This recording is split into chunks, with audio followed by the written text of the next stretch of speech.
Chapitre 2. Jésus ou l'enseignement du paradoxe. Logion 16.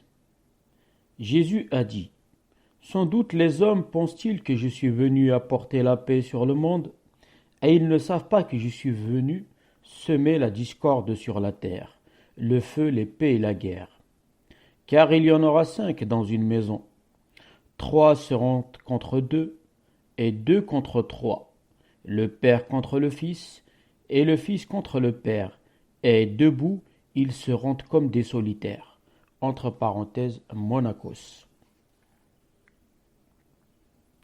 Logion 17. Jésus a dit: Je vous donnerai ce que l'œil n'a pas vu, ce que l'oreille n'a pas entendu, ce que la main n'a pas touché, et ce qui n'est pas monté au cœur de l'homme. Jésus est souvent paradoxal, mais ces paradoxes sont chargés de sens. Pour saisir celui-ci, il y a beaucoup de choses à comprendre. En premier lieu, la paix est possible si chacun est à peu près mort. Il n'y aura alors ni guerre ni conflit. Mais il n'y aura pas de vie non plus. Ce sera le silence du cimetière, mais cela ne vaut pas le coup.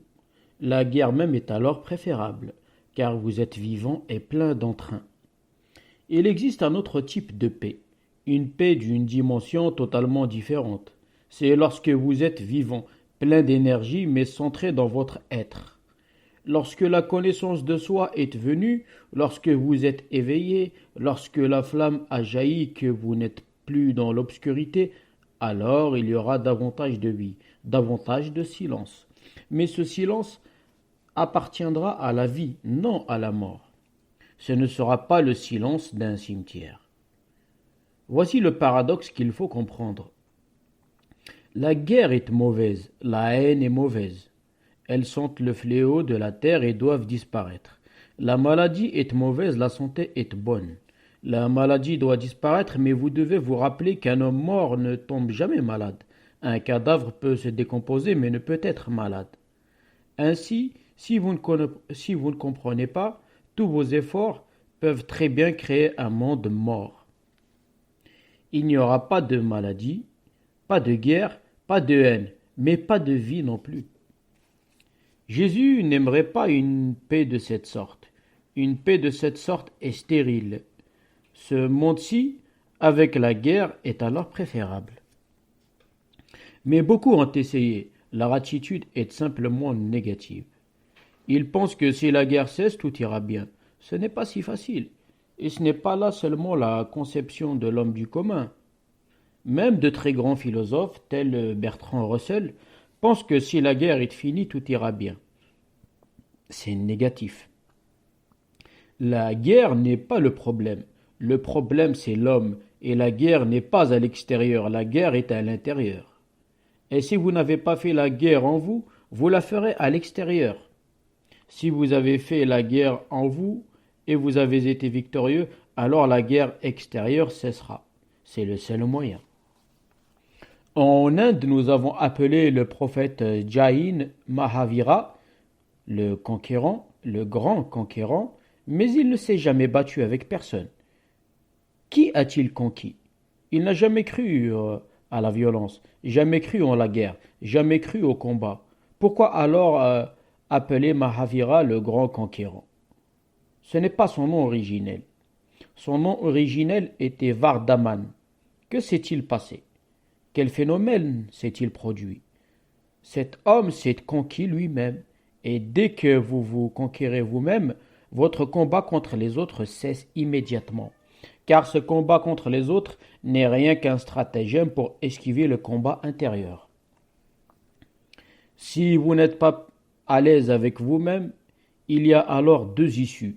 Ou vous subissez ce malaise, ou vous le projetez sur quelqu'un d'autre. Lorsque vous êtes intérieurement sous tension, vous êtes prêts à vous battre. Tous les prétextes seront bons. Le prétexte n'a pas d'importance. Vous attaquerez n'importe qui. Le serviteur, l'épouse, l'enfant. Comment rejeter votre conflit et votre malaise intérieur? Vous rendez l'autre responsable. Vous passez alors par une catharsis. Vous pouvez dès lors vous mettre en colère. Vous pouvez faire éclater votre colère et votre violence. Et cela vous apportera un soulagement, une libération, temporaire bien sûr, car l'intérieur n'a pas changé. Il va à nouveau accumuler. Il reste comme avant. Le lendemain, il accumule à nouveau de la colère, de la haine. Il vous faudra les projeter. Vous vous battez avec les autres parce que vous ne cessez d'accumuler en vous des saletés et qu'il vous faut les évacuer. Celui qui s'est vaincu, qui est devenu maître de lui, n'a plus de conflit intérieur. La guerre a cessé. Il est un intérieurement. Il n'y a plus de division. Il n'est plus deux. Un tel homme ne projettera plus, un tel homme ne se battra plus avec les autres. C'est donc une manœuvre du mental que d'esquiver le conflit intérieur, car le conflit intérieur est plus pénible, pour de multiples raisons. La raison fondamentale en est que chacun de vous a de lui une image qui est celle d'un homme bon. Et la vie est telle que, sans cette image, il serait presque impossible de vivre. Les psychiatres disent que les illusions sont nécessaires pour vivre. À moins de s'éveiller, les illusions vous seront nécessaires pour vivre. Si vous pensez que vous êtes tellement mauvais, tellement démoniaque, tellement méchant, et si cette image, qui est d'ailleurs la vérité, entre en vous, alors vous l'êtes. Alors vous ne pourrez plus vivre du tout. Vous perdrez toute confiance en vous. Et vous serez plein d'une telle condamnation de vous-même que vous ne pourrez plus aimer. Vous ne serez plus capable en fait d'aller vers l'autre. Vous ne pourrez plus regarder un autre être humain. Vous vous sentirez si inférieur, si mauvais, si diabolique que vous mourrez. Ce sentiment deviendra un suicide. C'est une vérité. Alors que faire? Ou bien alors changer cette vérité, devenez un homme de Dieu, non un homme du diable, devenez divin, mais c'est difficile, c'est ardu, c'est un chemin long et pénible. Il y a beaucoup à faire, alors seulement le diable peut devenir divin. Il peut le devenir. Vous ne connaissez peut-être pas la racine du mot diable. Il vient du même mot que le mot divin. Tous deux, diable et divin, dérivent de la même racine sanscrite. Deva. Le diable peut devenir divin parce que le divin est devenu le diable. La possibilité existe. Ce sont les deux pôles d'une même énergie. L'énergie qui était devenue aigre, amère, peut devenir douce. Cela exige une transformation intérieure, une alchimie intérieure, mais c'est lent et ardu. Et le mental cherche toujours le raccourci qui offre la moindre résistance. Le mental dit donc: pourquoi se soucier de devenir un homme bon? Crois simplement que tu es bon. C'est facile, il n'y a rien à faire. Pensez simplement que vous êtes bon, imaginez simplement que vous êtes beau, merveilleux, que personne ne vous ressemble. Rien que cette illusion de bonté vous donne l'énergie de vivre. Si les illusions peuvent vous donner autant d'énergie, vous pouvez concevoir combien il y en aura lorsque la vérité sera réalisée. Rien que l'illusion d'être bon vous donne l'ardeur d'aller de l'avant, vous donne des arguments valables, vous donne de l'assurance. Vous devenez presque centré, rien qu'avec cette illusion. Et ce centre qui se manifeste dans l'illusion est l'ego. Lorsque vous êtes réellement centré, cela c'est l'être. Note. Le terme anglais self avec S majuscule signifie le moi réel. On a pris la liberté de le traduire ici par l'être. Fin de la note. Mais cela n'arrive que lorsque la vérité est réalisée et que vos énergies intérieures ont été transformées, que l'intérieur a été changé et est devenu supérieur, que le terrestre est devenu le céleste. Lorsque le diable est devenu divin, lorsque vous êtes devenu rayonnant de la gloire qui est vôtre, lorsque la semence a commencé à germer, lorsque le sénévé est devenu un grand arbre. Mais c'est un long processus. Il faut le courage d'attendre. Il ne faut pas être tenté par le raccourci.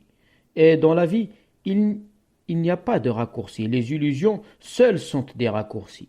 La vie est ardue, car ce n'est pas... Pardon. La vie est ardue, car ce n'est que par une lutte ardue que vous vient la croissance. Elle ne vient jamais facilement. Vous ne pouvez pas l'obtenir à bon marché.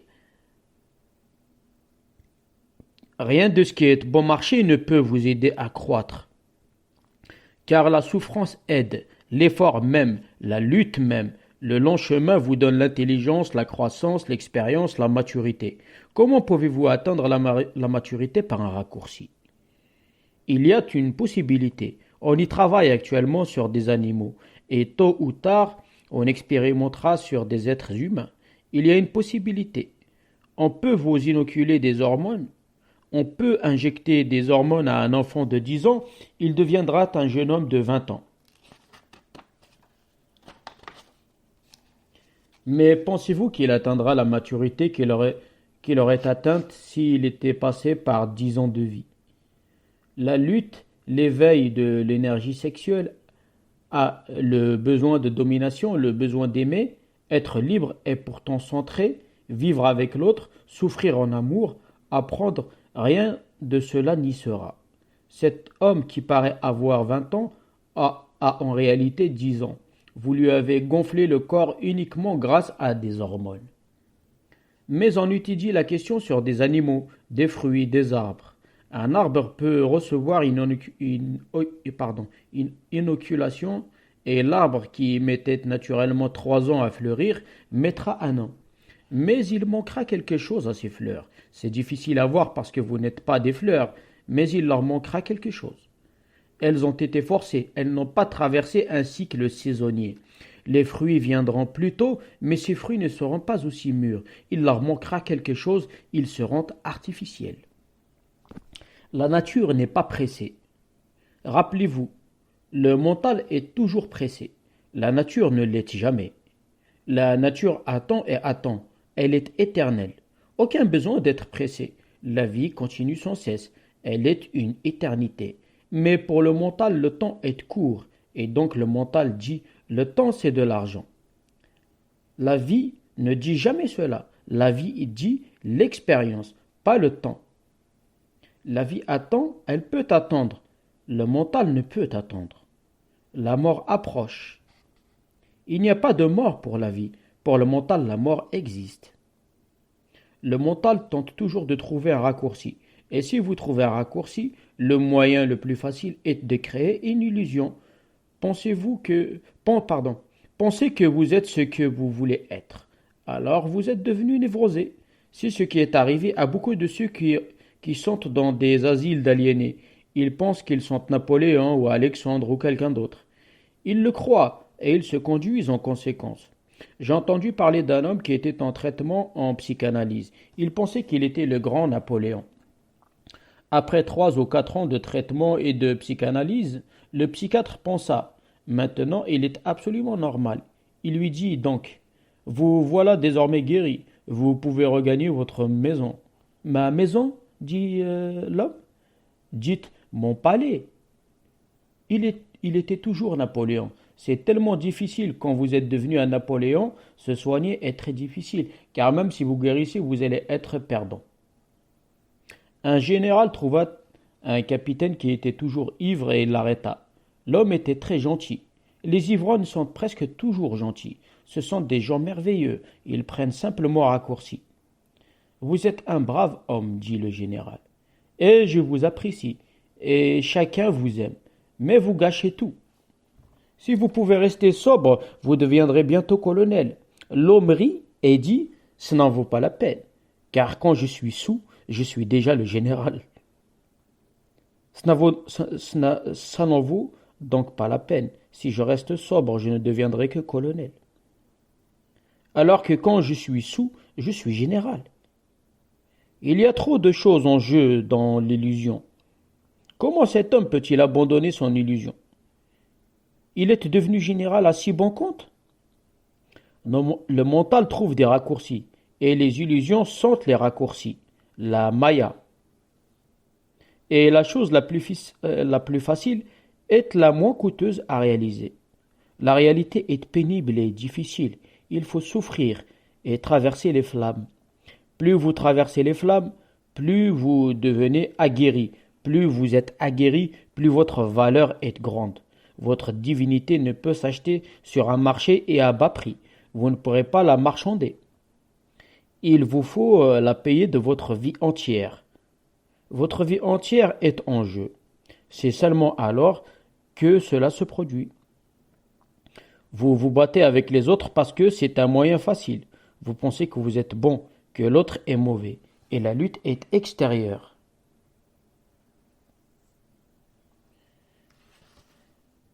Si vous vous occupez de vous-même, la lutte alors devient intérieure. Vous savez que vous êtes mauvais, que l'on trouvait difficilement un homme plus que l'on trouverait difficilement un homme plus diabolique que vous. Si vous regardez au-dedans de vous-même, vous constatez que vous êtes absolument mauvais et qu'il faut faire quelque chose. Une lutte intérieure, une guerre intérieure s'engage. Et grâce à ce conflit intérieur, et c'est une technique, rappelez-vous, c'est une des techniques les plus importantes utilisées au cours des siècles. S'il y a conflit intérieur, alors vous devenez unifié. S'il y a conflit intérieur, surgit alors au-delà des parties en conflit un nouveau centre d'observation. S'il y a conflit intérieur, alors les énergies sont en jeu. Votre être tout entier est bouleversé. Il se crée un chaos et de ce chaos naît un être nouveau. Car toute naissance nouvelle exige un chaos. Cet univers tout entier est né d'un chaos. Avant que vous naissiez réellement, il faudra un chaos. C'est cela la guerre dont parle Jésus. Et il dit, je ne suis pas venu vous apporter la paix. Non qu'il ne soit pas venu vous donner la paix, mais pas la paix à bon compte que vous aimeriez qu'on vous donne. Essayez maintenant de comprendre ces paroles. Jésus dit, sans doute les hommes pensent-ils que je suis venu apporter la paix sur le monde et ils ne savent pas que je suis venu semer la discorde sur la terre, le feu, l'épée, la guerre. Lorsque vous venez à un maître comme Jésus, vous venez pour la paix. Vous êtes parfaitement inconscient d'avoir frappé à une mauvaise porte. Dans l'état où vous êtes, vous ne pouvez avoir la paix. Et si quelqu'un vous donne la paix, pour vous, ce sera la mort. Si dans l'état où vous êtes, vous devenez paisible, qu'est-ce que cela signifie? Qu'est-ce que cela signifiera? Cela signifiera que la lutte a cessé avant que vous ne soyez parvenu à quoi que ce soit. Si dans l'état où vous êtes, quelqu'un vous rend silencieux, qu'est-ce que cela voudra dire? Vous n'avez rien réalisé dans votre être et vous vous consolez de votre situation. Voici comment vous pouvez distinguer un faux maître d'un vrai maître. Un faux maître est une consolation. Il vous donne la paix dans l'état où vous êtes. Il ne cesse jamais de vous changer. Il ne se préoccupe jamais de vous changer. Il est un tranquillisant. Il ressemble exactement à un somnifère. Vous venez les trouver et il vous endort. Mais si vous allez chez un vrai maître, le critère est celui-ci.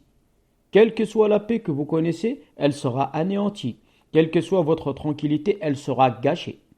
Il créera plus de troubles, plus de conflits. Il ne va pas vous consoler, car il n'est pas votre ennemi. Toutes les consolations sont des prisons. Il vous aidera à croître. La croissance est pénible. Il vous faut traverser beaucoup de difficultés. Maintes fois, vous voudrez échapper à cet homme, mais vous ne le pourrez pas, car il vous obsédera. La consolation, ce n'est pas le but. Le maître ne peut vous apporter une paix trompeuse. Il vous donnera la croissance et un jour, cette croissance vous fera fleurir. Et cette fleur sera la paix, le silence, la vérité. La consolation est mensongère. Des gens viennent à moi, je peux voir à la manière dont ils viennent, aux problèmes qu'ils apportent, qu'ils demandent à être consolés. Quelqu'un vient me dire, je suis en grande difficulté, mon esprit n'est pas en paix, je suis tendu. Donnez-moi quelque chose, bénissez-moi, pour qu'ainsi je sois en paix. Mais que voudra dire cela? Si cet homme peut être apaisé, qu'est-ce que cela voudra dire? Cet homme alors ne va jamais se transformer. Non, ce n'est pas le moyen. Même si un vrai maître vous console, cette consolation-là ressemble à un filet de pêche. vous serez attrapé dans la consolation, et puis peu à peu, il créera le chaos. Il vous faut passer par le chaos, parce que dans l'état où vous êtes dans l'erreur absolue. Si à ce stade quelqu'un vous console, il est votre ennemi. Avec lui, vous perdrez votre temps, votre vie, votre énergie, et finalement les consolations ne serviront à rien. Lorsque viendra la mort, toutes les consolations se volatiliseront. Il y avait un vieil homme dont le fils mourut. Il vint me voir et dit: Consolez-moi. Je ne puis faire ça, dis-je. C'est un péché. Je suis venu pour ça, reprit-il. Je lui dis: Tu as beau être venu pour ça, je ne puis le faire. Mais, dit-il, je suis allé chez Sankaracharya. Il m'a consolé et m'a dit: Non, ne t'en fais pas, ne t'inquiète pas, ton fils est né sous une bonne étoile. Je connais aussi son fils. C'est impossible, car c'était un politicien. Et ils sont tous bons pour aller en enfer. Certainement pas au ciel. C'était non seulement un politicien, mais un politicien qui avait réussi.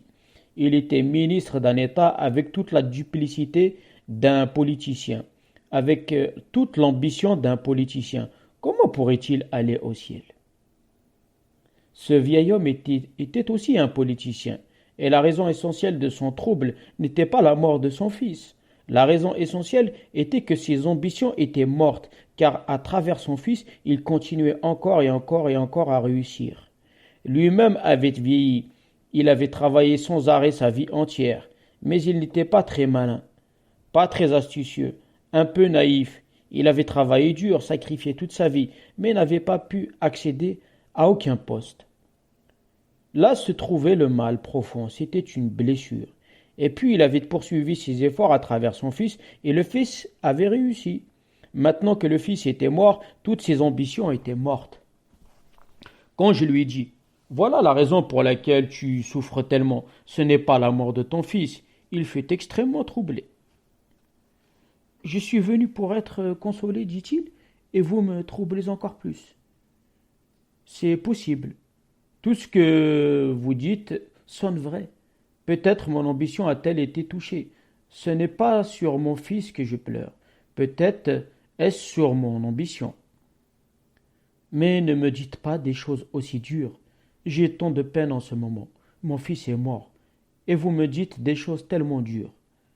Je suis allé chez ce Mahatma et chez ce Shankaracharya et chez ce gourou, et tous ils m'ont consolé. Ne vous tourmentez pas, m'ont-ils dit. L'âme est éternelle, personne ne meurt jamais.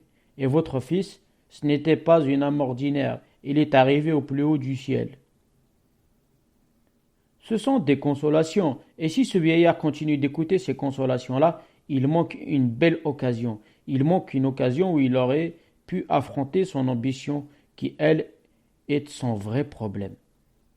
Il aurait pu s'apercevoir que toute ambition est vaine, futile, car vous travaillez et vous travaillez, et puis la mort enlève tout. Il aurait pu découvrir cela, mais non.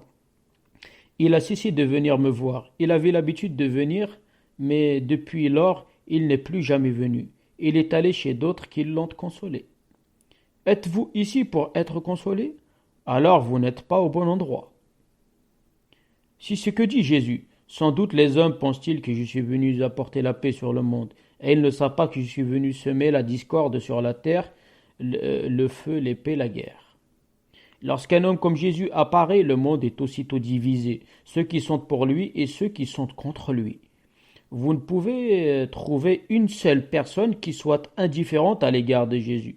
Lorsque quelqu'un comme Jésus est là, à cet instant le monde se divise. Les uns sont pour lui, les autres sont contre lui. Mais personne n'est indifférent. Il est impossible d'être indifférent à Jésus. Si vous entendez son nom, si vous regardez Jésus, aussitôt il y a division. Ou vous devenez amoureux, ou vous devenez ennemi. Ou vous tombez d'accord, ou vous vous opposez. Ou vous le suivez, ou vous vous mettez à lutter contre lui. Pourquoi cela se produit-il? Parce qu'un homme comme Jésus est un phénomène si important, un phénomène qui n'est pas de ce monde. Il apporte dans ce monde quelque chose de l'au-delà. Ceux qui ont peur de l'au-delà, ceux-là deviendront immédiatement des ennemis. C'est leur façon de se protéger. Pour ceux qui ont un désir et une semence enfouie quelque part en eux, pour ceux qui n'ont cessé de chercher et d'avoir la nostalgie de l'au-delà, cet homme devient charismatique. Cet homme devient une force magnétique. Il tombe amoureux de lui. Cet homme, il l'attendait depuis de nombreuses vies.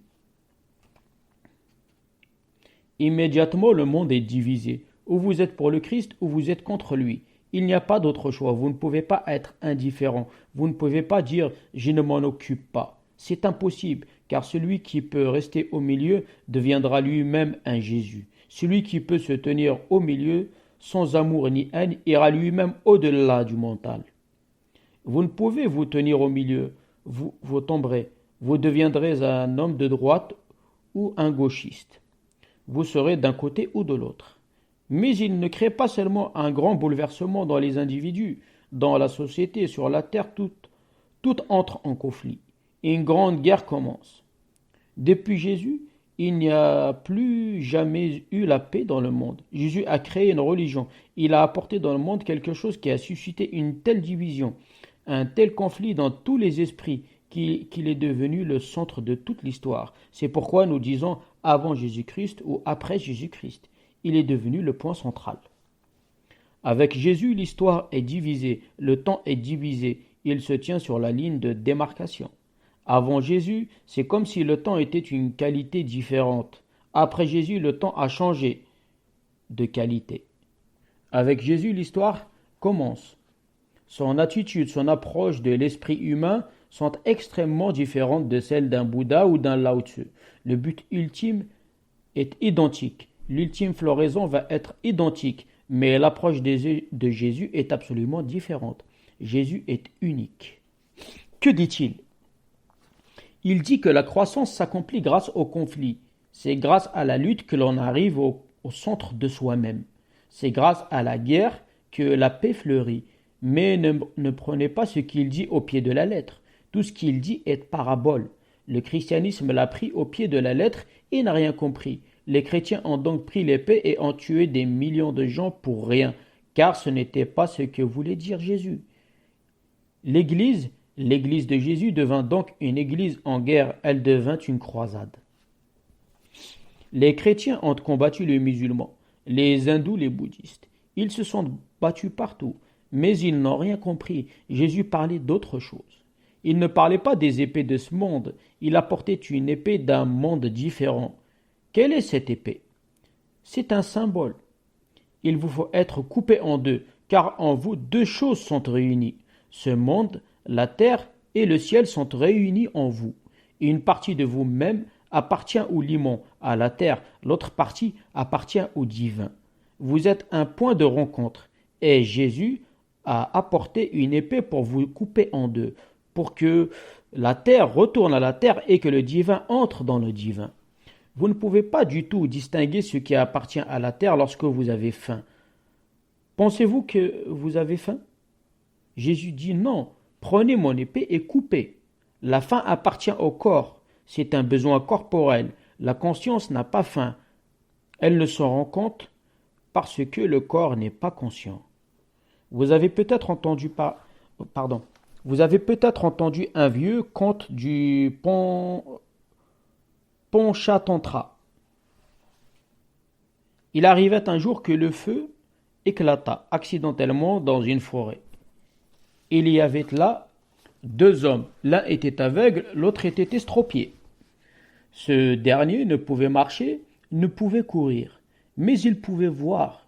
Et l'aveugle pouvait marcher et courir, mais ne pouvait voir. Ils conclurent donc un accord. L'aveugle prit l'estropié sur ses épaules, l'estropié pouvait voir, et l'aveugle pouvait marcher. Ils devinrent un seul homme. Ils sortirent de la forêt et sauvèrent leur vie. Ce n'est pas seulement un conte, c'est ce qui s'est produit en vous. Une partie de vous-même éprouve de la faim, mais ne peut le savoir. Elle n'a pas Dieu pour voir. Votre corps éprouve de la faim. Votre corps éprouve un désir sexuel. Votre corps éprouve de la soif. Votre corps a besoin de confort. Tous les besoins viennent du corps.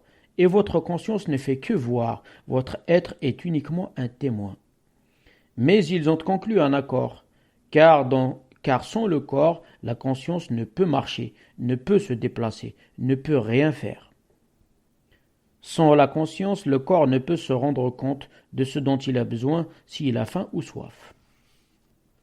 L'épée de Jésus signifie que ce compromis doit être réalisé sciemment et que dès lors, une distinction doit être faite. Ce qui appartient à la terre appartient à la terre, satisfaites-le, mais n'en soyez pas obsédés. Si vous avez faim, satisfaites la faim, mais n'en soyez pas obsédés. Il y a beaucoup de gens qui deviennent obsédés, ils n'arrêtent pas de manger, et puis un jour, ils sont tellement insatisfaits par la nourriture qu'ils se mettent à jeûner et n'arrêtent pas de jeûner. Mais les deux sont des obsessions. Trop manger est aussi mauvais que trop jeûner. Il faut un juste équilibre. Mais qui donnera l'équilibre? Il faut que vous deveniez deux, que vous soyez complètement conscient que ceci appartient à la terre et que je n'appartiens pas à la terre. C'est cela l'épée de Jésus. Il dit: je suis venu semer la discorde sur la terre, le feu, l'épée, la guerre. Pourquoi le feu? Le feu est un très ancien symbole kabbalistique, un très ancien symbole hindou également. Les hindous ont toujours parlé du feu intérieur. Ce feu intérieur, ils l'appellent tap. Note.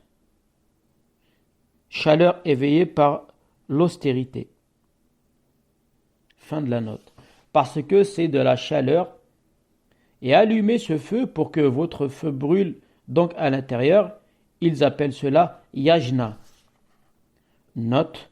Le culte en général, mais plus particulièrement le sacrifice dans ce qu'il est lié au feu. Fin de la note. Il existe des techniques pour faire brûler ce feu intérieur. Actuellement, il est presque éteint, couvert de cendres. Il faut l'attiser, le dégager et le rallumer. Il lui faut plus de combustible et on doit lui en donner. Lorsque le feu intérieur brûle dans sa totalité, vous êtes soudain transformé. Car il n'y a pas de transformation sans feu. Quand vous chauffez de l'eau à une température donnée, à 100 degrés, l'eau s'évapore. Devient vapeur, elle change entièrement d'état. Avez-vous observé le changement de l'eau en vapeur? L'état naturel change complètement. Lorsque c'est de l'eau, elle coule toujours vers le bas. C'est dans la nature de l'eau de couler vers le bas. Elle ne peut couler vers le haut, c'est impossible. Mais lorsqu'elle s'évapore à une température de 100 degrés, sa nature change complètement. La vapeur va vers le haut, jamais vers le bas. La dimension a complètement changé. Cela se produit grâce à la chaleur. Si vous allez dans le laboratoire d'un chimiste, qu'y trouverez-vous? Si vous en ôtez le feu, il ne s'y passera plus rien. Car chaque transformation, chaque changement, chaque mutation se fait par le feu. Et qu'êtes-vous sans le feu? Que faites-vous tant que vous êtes en vie? Lorsque vous respirez-vous? Vous respirez de l'oxygène, et de l'oxygène n'est rien d'autre que du combustible pour le feu. Quand vous courez, il faut plus de feu. Vous respirez plus profondément. Quand vous vous reposez, il faut moins de feu. Vous respirez moins profondément. Parce qu'il faut moins d'oxygène. L'oxygène est du combustible pour le feu. Le feu ne peut exister sans oxygène. Parce que l'oxygène brûle, vous êtes du feu. À chaque instant, par les aliments, par l'air, par l'eau, du feu est créé en vous. Lorsqu'il est trop fort, il faut le libérer. Il vous faut le libérer. Lorsque les animaux éprouvent un besoin sexuel, nous disons d'eux qu'ils sont en chaleur. C'est significatif, car c'est une sorte de chaleur. Il y a une sorte de chaleur quand vous avez plus de feu que vous ne pouvez en absorber. Il doit être libéré, et le sexe est un exutoire. Ainsi, rappelez-vous, les gens sont plus sexuels dans les pays chauds que dans les pays froids. C'est dans des pays chauds qu'ont paru les premiers livres de sexologie. Le Kama Sutra, le Vatiana, le Kokachatra,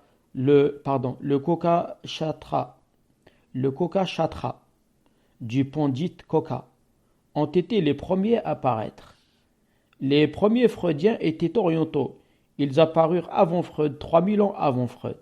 En Occident, le sexe vient seulement de prendre de l'importance. Dans un pays froid, il n'y a pas assez de feu dans le corps pour créer beaucoup de sexualité. Ce n'est que depuis 3 ou 4 siècles que le sexe a pris une grande importance en Occident. Car si le pays est froid, il existe désormais le chauffage central et les gens ont moins froid. Sinon, le feu du corps lutte continuellement contre le froid. C'est pourquoi en Orient, la population ne cesse de s'accroître et c'est difficile de l'en empêcher. Alors en Occident, la croissance démographique est faible. Le sexe est un phénomène calorifique, un phénomène de feu. C'est pourquoi lorsque le feu brûle, vous vous sentez plus sexuel. Lorsqu'il brûle moins, vous vous sentez moins sexuel. Car tout ce qui se produit en vous, que ce soit une transformation sexuelle dans le corps ou une transformation spirituelle, il dépend du feu. Jésus a été initié par une communauté essénienne, une société ésotérique très occulte qui, tout comme les hindous, les kabbalistes, les juifs, les soufis, connaissaient de nombreuses méthodes pour créer le feu intérieur. Ce feu n'est donc pas simplement le feu que vous connaissez, c'est le feu le plus secret qui est à la base de la vie. Si ce feu peut être poussé jusqu'à un niveau particulier, la transformation s'opère.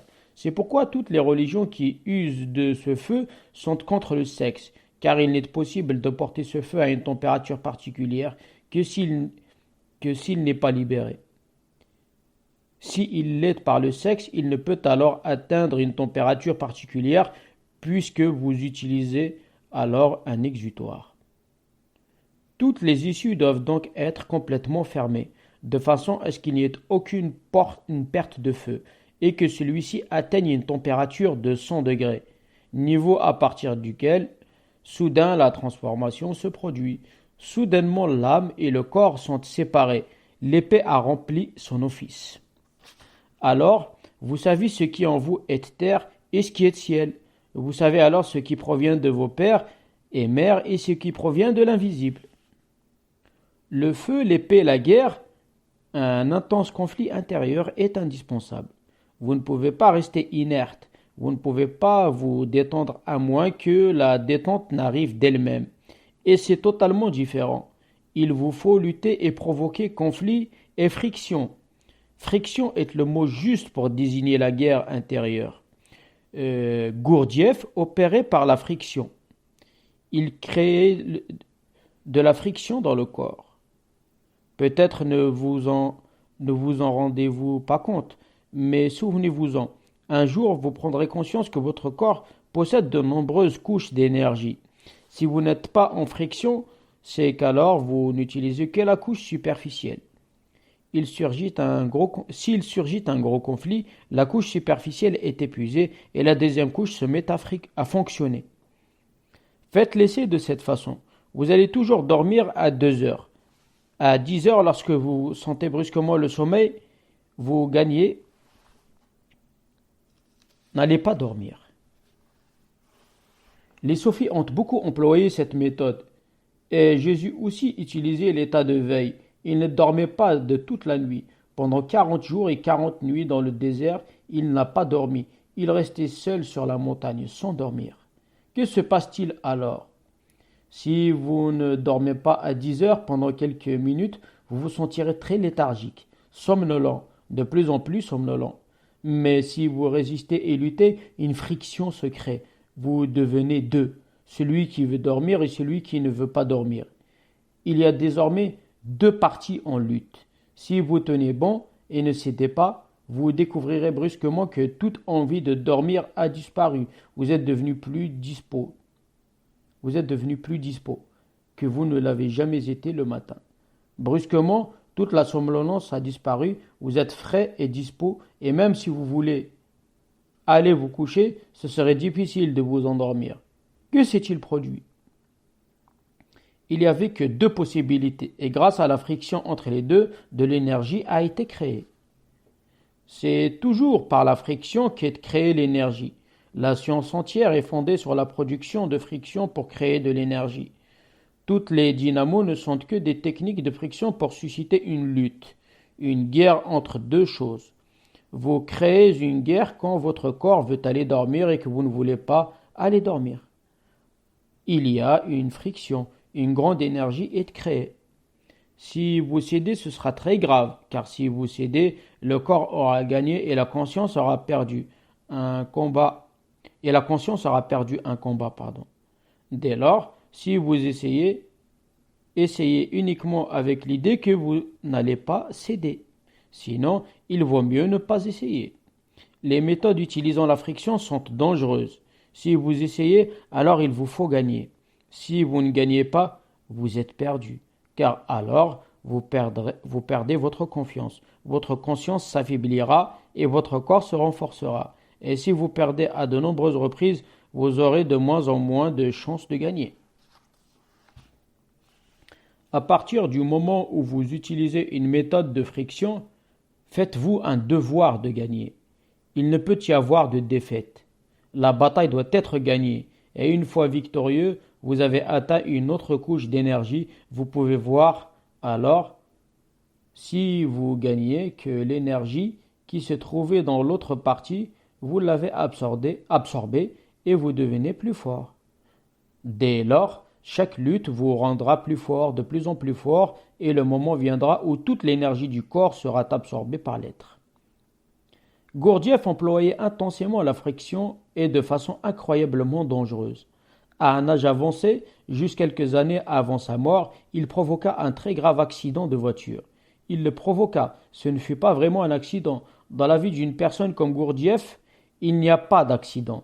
Il est si vigilant que les accidents ne sont pas possibles. Mais il peut permettre un accident, ou même le diriger. Il le dirigea, il conduisait vite et n'avait jamais eu de toute sa vie un seul accident. Il conduisait très dangereusement. Tous ceux qui se trouvaient avec lui étaient toujours sur le qui-vive. Il était vraiment infernal. Ne croyait en aucune règle de circulation, ni quoi que ce soit, pardon. Il allait par-ci, par-là, aussi vite que possible. Et tout pouvait arriver à chaque instant, mais il n'était jamais rien arrivé. Et un matin, lorsqu'il partit de son école de Fontainebleau pour Paris, quelqu'un lui demanda « Quand serez-vous de retour ?» « Si tout se passe comme je le pense, dit-il, ce soir, sinon c'est difficile à dire. » Et le soir, à son retour, il eut un accident. Et l'accident fut si sérieux, si grave que les médecins déclarèrent que personne n'aurait pu y survivre. Impossible. La voiture entière était écrasée, en miettes, mais on trouva Gurdjieff. Il avait 60 fractures dans tout le corps, il était presque mort. Mais on le trouva parfaitement conscient, couché sous un arbre, très loin de la voiture. Il était allé s'y mettre à l'ombre et il était couché là, parfaitement vigilant. Il n'était pas inconscient. Il fut transporté à l'hôpital, il était parfaitement conscient. Il dit de ne lui faire aucune anesthésie. Il voulait rester tout à fait conscient. C'est là la plus grande friction qu'il fit jamais avec son corps. Le corps était juste au seuil de la mort. Il avait créé toute la situation et il voulait rester absolument vigilant. Et il resta vigilant. À cet instant-là, il réalisa la concentration la plus intense qui puisse se produire chez un homme. Il se concentra dans sa conscience. La couche terrestre fut complètement détachée. Elle devait être un véhicule. Vous pouvez vous en servir, mais vous ne lui êtes pas identifié. C'est ce que veut dire Jésus lorsqu'il déclare « J'ai apporté le feu, l'épée, la guerre. Je ne suis pas venu comme sans doute les hommes le pensent apporter la paix sur le monde. » Car il y en aura 5 dans une maison, 3 seront contre 2 et 2 contre 3, le père contre le fils et le fils contre le père, et debout ils seront comme des solitaires. Car il y en aura 5 dans une maison, c'est une parabole. Dans votre corps, il y a les 5 sens, les 5 indriyas.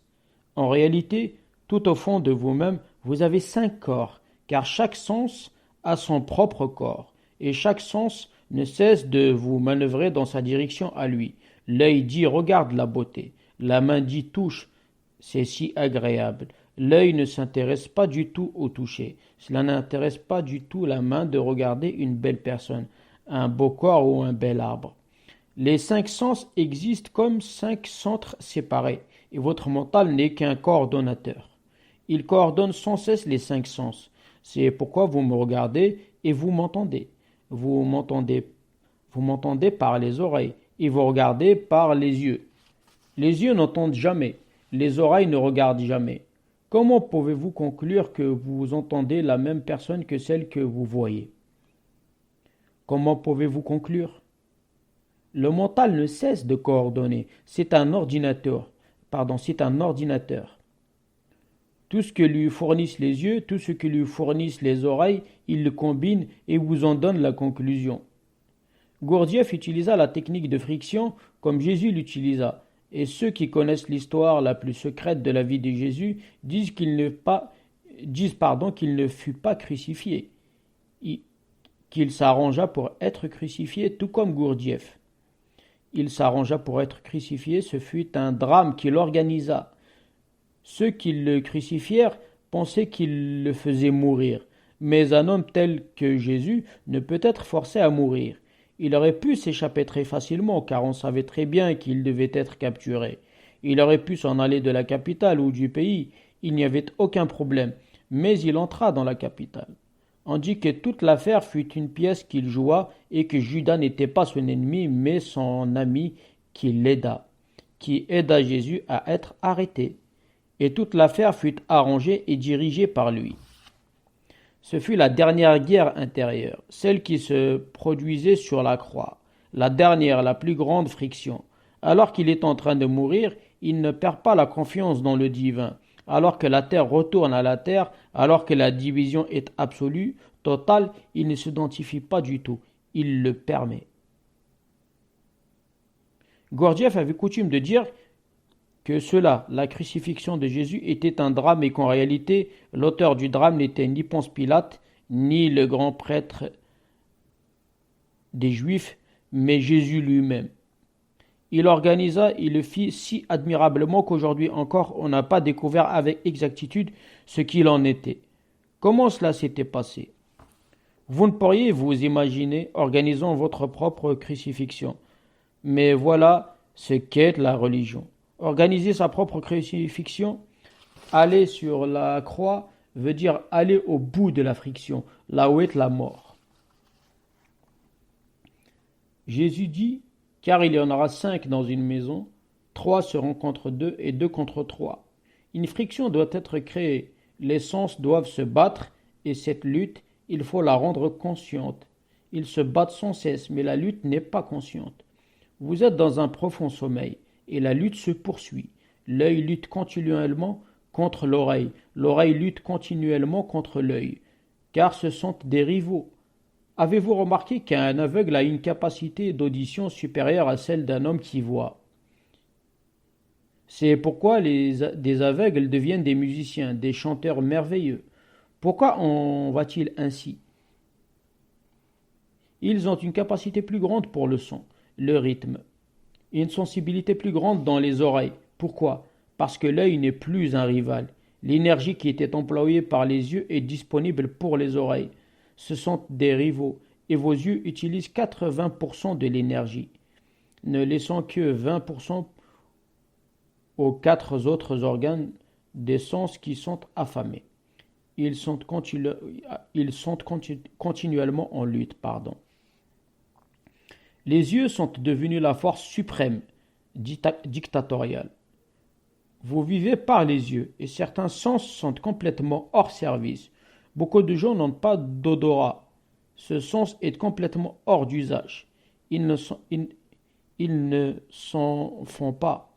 Ils ne se rendent même pas compte qu'ils ne peuvent sentir. Les yeux ont complètement exploité le nez. Il est si proche qu'il pouvait être exploité. Les enfants ont de l'odorat, mais il se perd peu à peu parce que les yeux utilisent de plus en plus d'énergie. L'œil est devenu le centre de votre œil, et ce n'est pas bon. Les techniques de friction se servent des sens en les utilisant les uns contre les autres. Il existe des méthodes, des écoles où les chercheurs doivent complètement supprimer un sens au profit d'un autre. Une lutte est amorcée. Dans de nombreuses méthodes, le chercheur reste les yeux fermés plusieurs mois durant. L'énergie commence à circuler, on peut le ressentir. Si vous restez sans arrêt pendant 3 mois, les yeux fermés, vous pouvez sentir que l'énergie circule continuellement vers les oreilles, vers le nez. Votre odorat peut vous revenir. Vous pouvez commencer à sentir. Si vous fermez les oreilles pendant 3 mois et ne faites que voir sans écouter, vous verrez qu'il y a une circulation constante d'énergie. Et si vous pouvez voir vos sens lutter, vous en deviendrez séparés parce que vous devenez un témoin. Vous n'êtes plus l'œil, vous n'êtes plus l'oreille, ni les mains, ni le corps. Vous êtes un témoin. La lutte se poursuit à l'intérieur du corps, vous êtes le spectateur. C'est la signification de la parabole. La signification la plus profonde, mais elle est aussi vraie dans un autre sens. Car il y en aura 5 dans une maison, 3 seront contre 2, et 2 contre 3, le père contre le fils et le fils contre le père, et debout ils se rendent comme des solitaires. On a un autre sens, c'est vrai aussi. Dans une famille de 5, 3 se rencontrent les 2 autres, 2 se rencontrent 3. Lorsqu'une personne religieuse se trouve dans une famille, une friction s'amorce parce que pour une famille, une personne religieuse est ce qu'il y a de plus dangereux. La famille peut tout tolérer, mais pas la religion, car dès que vous devenez religieux, vous ne vous identifiez plus au corps, et la famille est liée au corps. Votre père et votre mère, à cause de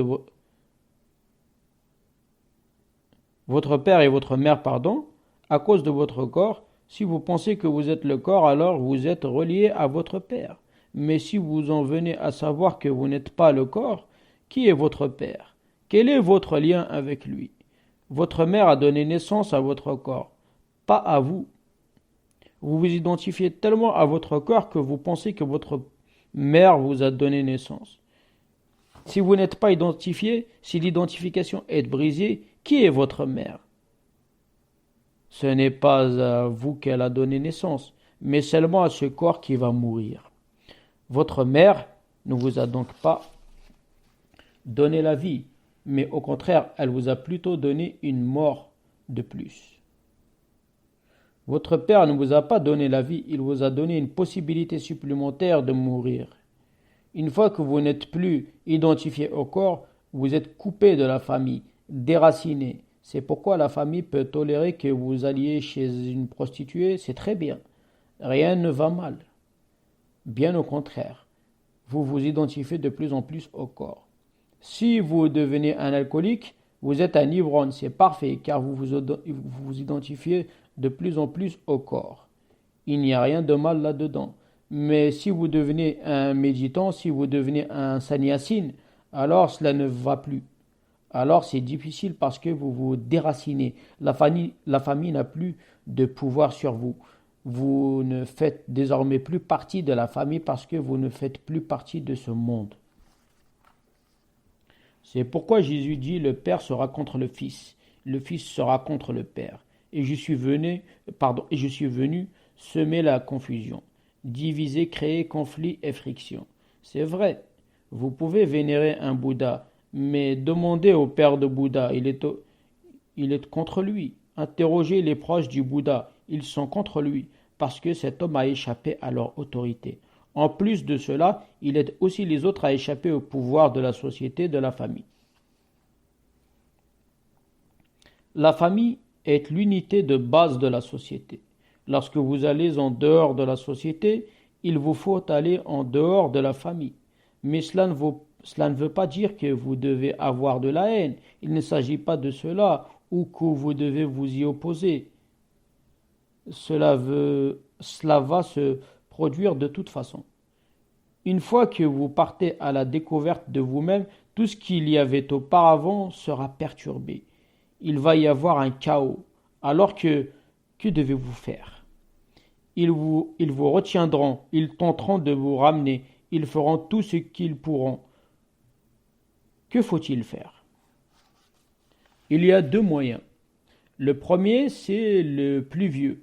le plus vieux moyen est de leur échapper, de ne leur donner aucune chance, mais je pense qu'il n'est plus applicable.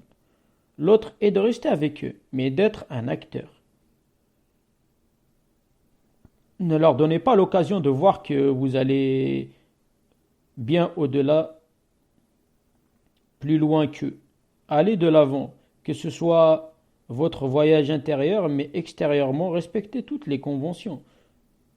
Touchez les pieds du Père et de la Mère, et soyez un bon acteur. Peu nombreux sont ceux qui peuvent suivre la vieille méthode. C'est pourquoi la terre n'a pu devenir religieuse. Car combien sont-ils à pouvoir échapper à la société? Et même s'ils quittent la société, celle-ci doit s'occuper d'eux. Lorsque Bouddha était là, ou Mahavira ou Jésus, ils furent des milliers à quitter leur famille, mais ils n'étaient encore que des milliers. Des millions étaient restés en arrière, qui devaient s'occuper d'eux. La terre entière ne peut devenir religieuse. Serait-ce la seule méthode? Et ce n'est pas souhaitable non plus. Cela peut se faire d'une façon tellement plus belle, en étant un bon acteur. Un sannyasin doit être un bon acteur.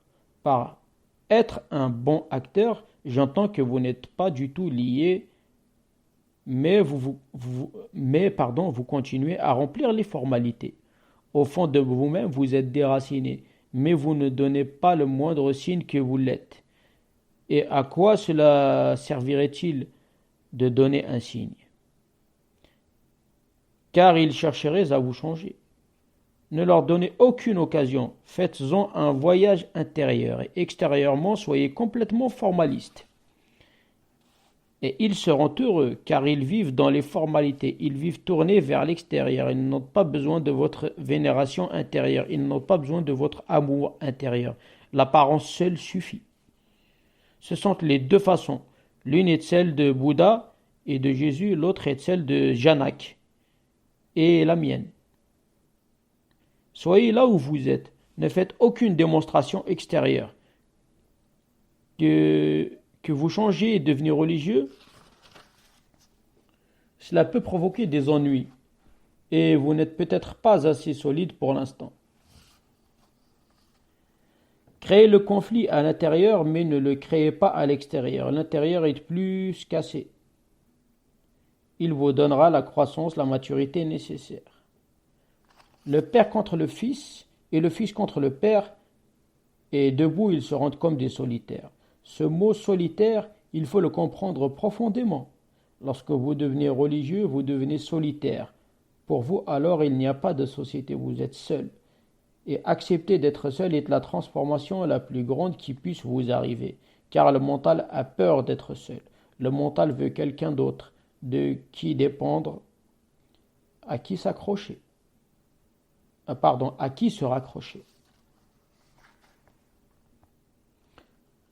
Seul, vous avez des frissons, une peur vous saisit. Seul, aussitôt, vous vous ruez vers la société, le club, la réunion, la secte, l'église, quelque part où il y a du monde, où vous pouvez avoir l'impression de ne pas être seul, où vous pouvez vous perdre dans la foule. C'est pourquoi la foule a pris tant d'importance. Allez aux courses, allez dans les salles de cinéma, il faut une foule où vous n'êtes plus solitaire, où vous pouvez vous détendre.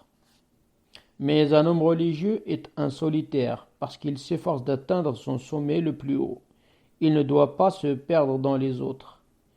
Il lui faut se rappeler de devenir plus attentif. Il lui faut devenir plus conscient et plus vigilant. Et il lui faut accepter la vérité. La vérité, c'est que chacun est seul et qu'il n'y a aucune possibilité d'unité avec les autres. Votre conscience est un pic solitaire, mais c'est là sa beauté. Vous vous effrayez inutilement. Imaginez l'Everest, dans une foule d'Everest. Toute la beauté a alors disparu. L'Everest est magnifique et provoquant parce qu'il est seul, parce qu'il est un pic solitaire. Un homme religieux ressemble à l'Everest. Il devient un pic solitaire tout seul et il vit en y prenant plaisir. Cela ne veut pas dire qu'il n'ira pas dans la société. Cela ne veut pas dire qu'il n'aimera pas. Au contraire, lui seul peut aimer. Au contraire, lui seul peut aller dans la société parce qu'il est. Vous n'êtes pas comment vous n'êtes pas. Comment pouvez-vous aimer? Il peut aimer, mais son amour ne va pas ressembler à une drogue. Il ne va pas s'y perdre. Il peut partager, il peut se donner entièrement et cependant rester lui-même. Il peut se donner à vous et non pas du tout, et n'en est pas perdu pour autant. Sa vigilance reste le pic le plus secret. Là, dans ce haut lieu, il reste seul. Personne n'y entre, personne ne peut y entrer. Dans le centre le plus profond de vous-même, vous êtes seul, la pureté de la solitude et la beauté de la solitude. Mais vous, au contraire, vous avez peur parce que vous avez vécu en société. Vous êtes né dans la société, vous avez été élevé par elle. Vous avez complètement oublié que vous pouvez être seul aussi. Alors, aller vivre quelques jours dans la solitude est magnifique, rien que pour ressentir votre solitude, et puis vous revenez sur la place du marché, mais ramenez votre solitude avec vous. Ne vous y perdez pas. Restez conscient et vigilant, fréquentez la société, entrez dans la foule, mais restez seul. Vous pouvez être seul dans la foule si vous le voulez, et vous pouvez être dans la foule tout en étant seul si vous le voulez. Vous pouvez aussi aller dans l'Himalaya, y rester et penser au marché, vous êtes dans la foule. Voici ce qui se passa lorsque Junaid vint chez son maître. Il était seul et le maître se tenait dans un temple. Junaid entra, le maître était seul et lui dit, Junaid, viens tout seul, n'amène pas une foule avec toi. Junaid jeta alors un regard en arrière, naturellement, car il pensa que quelqu'un d'autre venait avec lui. Mais il n'y avait personne. Le maître rit et dit, ne regarde pas en arrière, regarde en toi. Junaid alors ferma les yeux et découvrit que le maître disait vrai. Son esprit s'accrochait toujours à son épouse.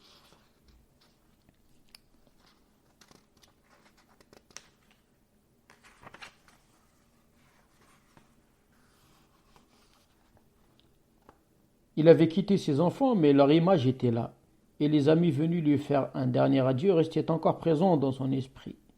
Sors, dit le maître, viens seul, car avec cette foule, comment puis-je parler? Et Junaid dut attendre une année en dehors du temple pour être libéré de cette foule. Un an après, le maître l'appela. Maintenant, Junaid, tu es prêt. Entre. Maintenant, tu es seul et un dialogue est possible. Vous pouvez porter la foule en vous. Vous pouvez être dans la foule.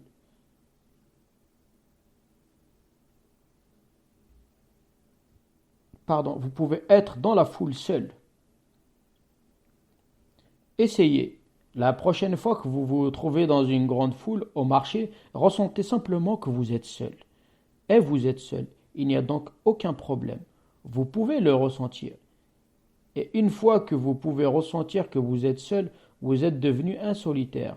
Jésus dit qu'il est venu pour faire de vous des solitaires, des êtres capables de solitude. Je vous donnerai ce que l'œil n'a pas vu, ce que l'oreille n'a pas entendu, ce que la main n'a pas touché, et ce qui n'est pas monté au cœur de l'homme. Vos yeux peuvent voir ce qui est à l'extérieur, ils ne peuvent voir ce qui est à l'intérieur. Ce n'est pas possible. Vos oreilles peuvent entendre ce qui est à l'extérieur, mais ils ne peuvent entendre ce qui est à l'intérieur. Ce n'est pas possible.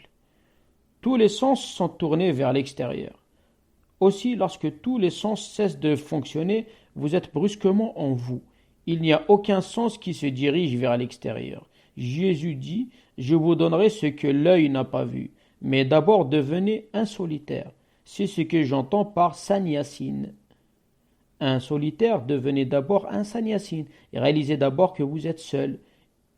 Et soyez à l'aise avec cette solitude. N'ayez pas peur, goûtez-la plutôt. Voyez-en plutôt la beauté, le silence, la pureté et l'innocence. Aucune impureté n'y a jamais pénétré, car personne n'est entré dans ce lieu sacré. Il est de toute éternité.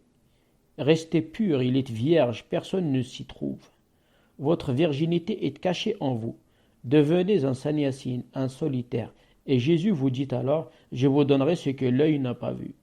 Lorsque vous devenez un solitaire totalement seul, vous prenez soudain conscience de ce qu'aucun œil ne peut voir, de ce qu'aucune oreille ne peut entendre et de ce que la main n'a pas touché.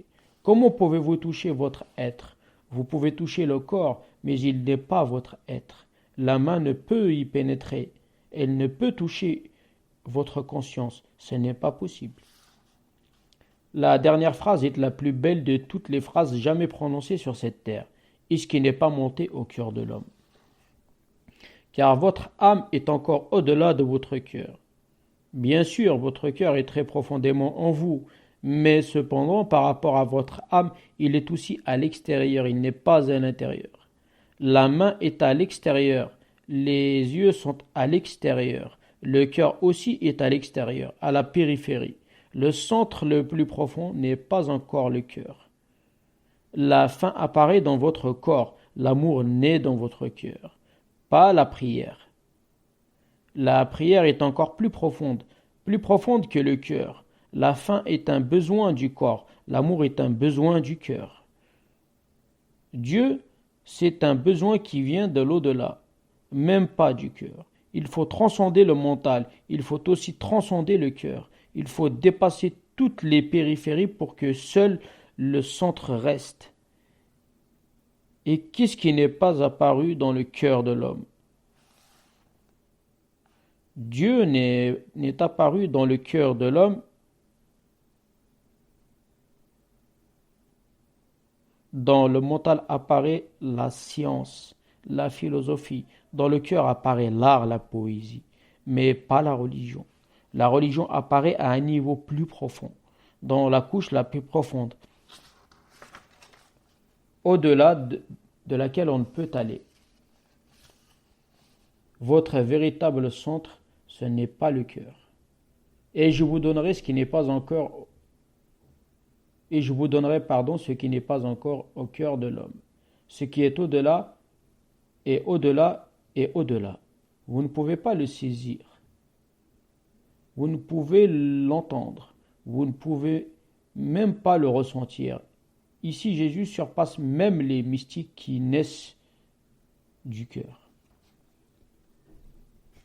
Il y a 3 types de mystiques. Les mystiques de la tête, ils parlent en termes de théologie, de philosophie, ils ont des preuves de Dieu. Il n'y a pas de preuve du tout, où tout est une preuve. Mais pas besoin de preuves, et vous ne pouvez pas prouver, parce que toutes les preuves peuvent être discutées et l'on peut prouver qu'elles sont toutes fausses. Il y a ensuite les mystiques du cœur. Ils parlent d'amour, du bien-aimé, du divin, de Krishna. Ils s'expriment en chant, en poème. Ils sont romantiques. Leur tête est plus profonde que les premiers, mais pourtant pas assez encore. Jésus dit, je vous donnerai quelque chose qui n'est même pas apparu dans le cœur, que n'atteint aucune théologie, dont aucune poésie n'a pu donner une idée. Aucune logique, aucun amour n'y parvient. C'est là où l'un et l'autre s'arrêtent. Je vous donnerai ce qui n'est pas encore monté au cœur de l'homme. C'est la possibilité la plus profonde, la plus intense, et Jésus l'ouvre. Mais dans le christianisme, elle s'est perdue. Le christianisme s'est mis à élaborer des théologies autour d'elle. C'est devenu une affaire de tête, même pas une affaire de cœur, c'est devenu une affaire de tête. Le christianisme a produit des grands théologiens. Voyez la somme théologique de Thomas d'Aquin, des centaines de volumes de théologie. Mais ils ont échoué, car Jésus n'est pas dans la tête. Et à cause de ces théologies axées sur la tête, les mystiques qui étaient axés sur le cœur furent expulsés de l'Église. Ils étaient allés un peu plus profondément. Eckhart ou Francis Bacon furent expulsés. On les prit pour des idiots, ou des gens devenus fous, ou des hérétiques, parce qu'ils parlaient du cœur, ils parlaient d'amour, et les uns et les autres sont passés à côté de Jésus. Lui ne donne pas la priorité lui ne donne la priorité ni à la tête ni au cœur. Il ne donne pas la priorité du tout. Il dit simplement de laisser tomber toutes les priorités, de laisser tomber tout ce qui est du dehors et d'arriver au centre le plus profond, où vous seul êtes, où seul l'être vibre, où seule l'existence est. Et vous pouvez y arriver. Et si vous y arrivez, alors chaque mystère est dévoilé et toutes les portes sont ouvertes. Mais vous pouvez échouer, même à la porte, si vous restez axé sur la tête. Vous pouvez rester sur le seuil et faire de la théorie, ou vous pouvez rester sur le seuil et faire de la poésie, parler en vers et chanter. J'ai entendu dire que Moula Nasruddin se rendit un jour chez un psychiatre et dit: Je suis vraiment très perplexe. Il faut que vous fassiez quelque chose. C'est devenu impossible. Chaque nuit, je fais le même rêve. Je me trouve devant une porte et je pousse, je pousse, je pousse. Il y a un panneau sur la porte et je pousse à n'en pas finir. Chaque nuit, je m'éveille en sueur et la porte ne s'ouvre jamais. Le psychiatre se mit à noter tout ce qu'il disait. Après une demi-heure de conversation, le psychiatre demanda: Et dites-moi, Nasruddin, qu'y a-t-il écrit sur la porte, sur le panneau? Eh bien, c'est écrit tiré, dit Nasruddin. Si sur la porte il est écrit tiré, alors ne continuez pas à pousser. Sinon, vous aurez un rêve répétitif. Vous pousserez éternellement. Il n'y a pas du tout de problème. Regardez simplement ce qui est écrit sur la porte. Jésus dit que ni la tête ni le cœur ne sont indiqués sur la porte. C'est au-delà de l'un de, c'est au-delà de l'un de l'autre. De l'un et de l'autre, pardon. Faites donc une seule chose, allez au-delà. Ne tombez pas victime de la logique, de l'intellect, ne tombez pas non plus victime des émotions, de la sentimentalité. Allez au-delà. Qu'est-ce que au-delà? C'est alors la simple existence, vous êtes simplement. Être est sans attribut. Simple état d'être est méditation, c'est dhyana. Et c'est écrit sur la porte. La porte s'ouvre instantanément. Si vous êtes un être simple, pas d'émotion, pas de pensée, aucun nuage autour de vous, limpide, aucune fumée autour d'une flamme, rien que la flamme. Vous êtes entré. Et ce qui n'est pas monté dans le cœur de l'homme, je vous le donnerai.